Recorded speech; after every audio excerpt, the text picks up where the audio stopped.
When my husband and I bought our first home, it felt like a dream come true.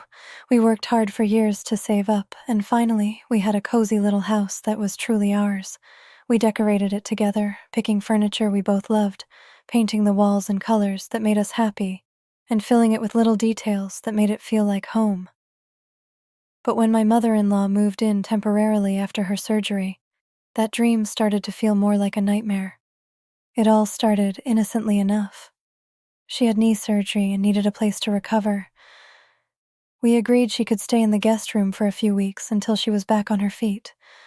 I wanted her to feel comfortable, so I made sure the room was cozy, stocked with her favorite snacks, and even bought fresh flowers to brighten the space.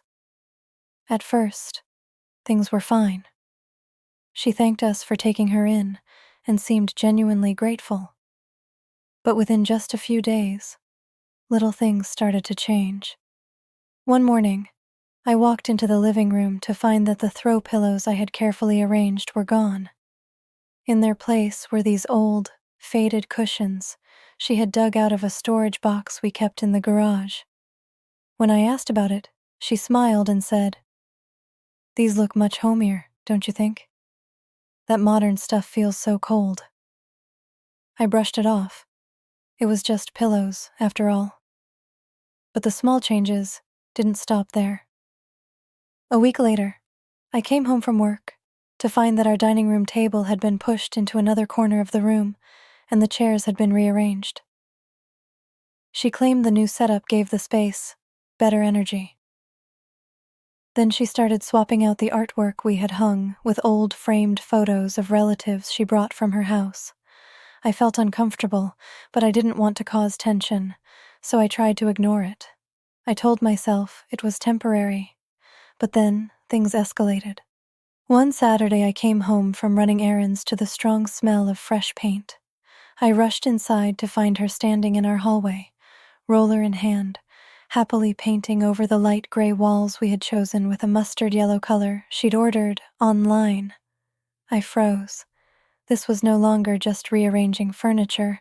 She was literally repainting my house without asking. When I questioned her, she looked at me like I was being unreasonable and said, "Sweetheart, gray is so depressing. Yellow is warm and inviting. You'll thank me later." I didn't thank her. I was furious inside, but I swallowed my frustration because she was still recovering, and I didn't want to create drama while she was staying with us. My husband tried to calm me down and promised he'd talk to her, but instead of listening, she doubled down.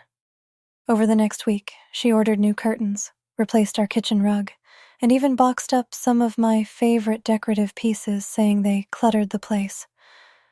Every time I tried to stop her, she brushed me off, saying she was just helping and that I clearly didn't have an eye for interior design. The final straw came when I discovered she had thrown away a handmade vase my best friend had given me. When I asked where it was, she casually said, "Oh, that old thing? It didn't match the new aesthetic, so I tossed it." That's when I snapped. I sat down with her and told her firmly that this was my home, not hers, and she didn't have the right to make changes without asking. She looked shocked, then offended. She accused me of being ungrateful, reminding me how much she had improved the house. She even called me selfish for not appreciating her efforts. My husband finally stepped in and backed me up. He told her that while we appreciated her staying with us, she had crossed the line. Our home was our space, and she needed to respect that. She didn't take it well. For the rest of her stay, she gave me the cold shoulder, making passive-aggressive comments about how some people don't know how to accept help. Eventually, her recovery ended, and she moved back to her own home. But the damage had already been done. Our once cozy house now felt like someone else's space, and we had to spend weeks repainting and restoring everything back to how it was. Even now, whenever I visit her, she makes snide remarks about my decorating choices, claiming she tried to save me from my own bad taste. I sometimes wonder if I was too harsh on her. Should I have just let her redecorate since it made her happy?